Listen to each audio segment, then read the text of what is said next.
এটা হচ্ছে সংসদ ভবন। এই সংসদ ভবনে আমি আরও মনে হয় 1 বছর আগে আসছিলাম। আমার যখন বিএসসি কমপ্লিট হয়েছে, বিএসসি কমপ্লিট হওয়ার পরে আমার কনভোকেশনের জন্য যেদিন আয়োজন করছে ইউনিভার্সিটি থেকে, ইউনিভার্সিটির কনভোকেশনের দিন আমি এই সংসদ ভবন এসেছিলাম। তো সেই আশা এবং আজকে আসার মধ্যে একটা পার্থক্য আছে।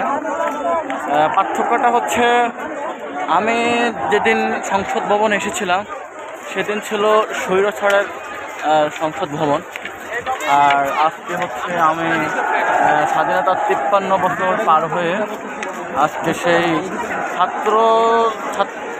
ছাত্রী এবং জনসাধারণের যেই আন্দোলনের বহিঃপ্রকাশ বা বৈষম্য বিরোধী ছাত্র আন্দোলনের ফলে যেই স্বাধীনতার যে আমরা অর্জন করেছি, আমরা সেই অর্জনের দিন আজকে নিজেকে এই সুন্দর একটা পরিবেশে, সুন্দর একটা স্বাধীন দেশে নিজেকে আজকে এখানে প্রকাশ করতে পেরেছি।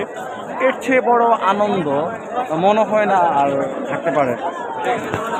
আমি গর্বিত, আমি বাঙালি, আমি গর্বিত। আমি এই ইয়াং জেনারেশনের আজকে স্বাধীনতার দিন নিজেকে সংসদ ভবনে প্রকাশ করতে পেরেছি। আমি গর্বিত। আমি এই প্রজন্মের এই স্বাধীনতা অর্জনের পিছনে আমার সামান্য কিঞ্চিত পরিমাণ হলেও একটা ভূমিকা ছিল। সেদিক থেকে নিজেকে গর্ববোধ করি। 24-এর যারা রাজাকার ছিল, 24-এর রাজাকারের আওতাভুক্ত না।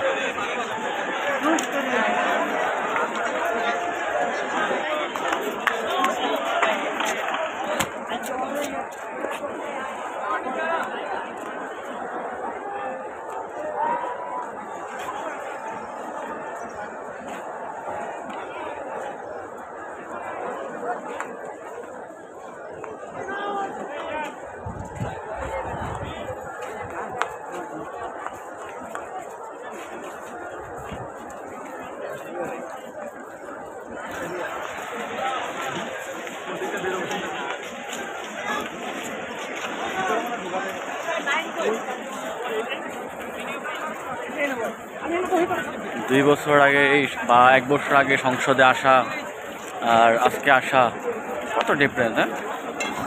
সময় কতটা পরিবর্তনশীল।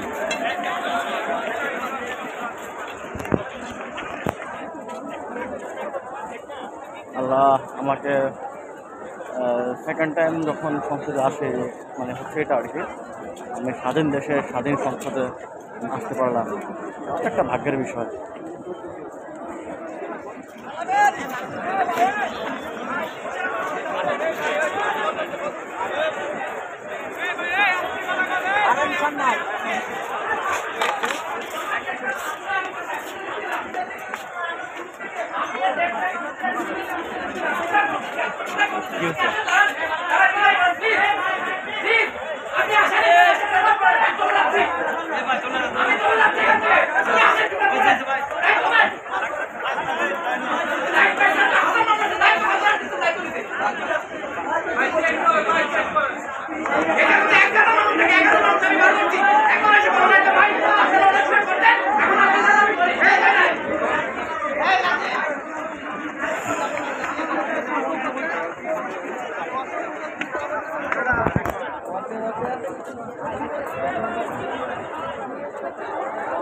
সারাদিনের ক্লান্তি শেষ, নিজেকে খুব ক্লান্ত মনে হচ্ছে।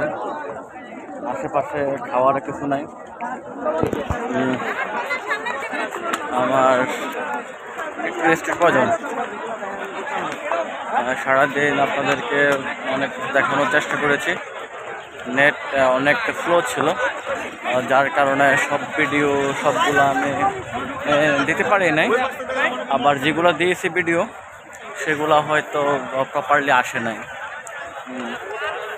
আমাদের পলক বলতেছিল গত কদিন আগে দেখলাম সাবমেরিনের কেবল কেটে গেছে। আরে শুয়োরের বাচ্চা, ও গণ্ডমূর্খ, নেটের ব্রডব্যান্ডের কেবল কেটে যায়, তারপরে হচ্ছে এটা তো হচ্ছে গণ্ডমূর্খের কথাবার্তা। ও হচ্ছে আবার বলল যে নেটওয়ার্কের সিমের যে ডাটা ব্যান্ডের ওদের অফিসে আগুন লাগাই দিচ্ছে যার কারণে। ও তো একটা গণ্ডমূর্খের মতো কথা বলতেছে। ওরা আসলে বাঙালিদেরকে কি মনে করে? বাঙালিদেরকে ওরা কি মূর্খ মনে করে?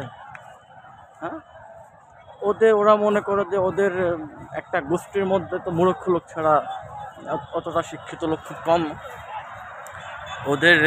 ওরা যেভাবে বলে ওরা ওদের দলের বা ওদের লোকগুলা ওরকমই মনে করে নেয়। ওরা মনে করে যে আমাদের দলের লোকজন যেরকম সবাই হয়তো ওরকমই গণ্ডমূর্খ। মানুষ আসলে বাঙালি এতটা মূর্খ না। তোমার এসব কথায় বাঙালি মনে করবে যে আসলে সাবমেরিনের কেবল কেটে গেছে। আচ্ছা, যাই হোক, আজকের মতো এখানে বিদায় নিচ্ছি। আমি একটু বের হচ্ছি।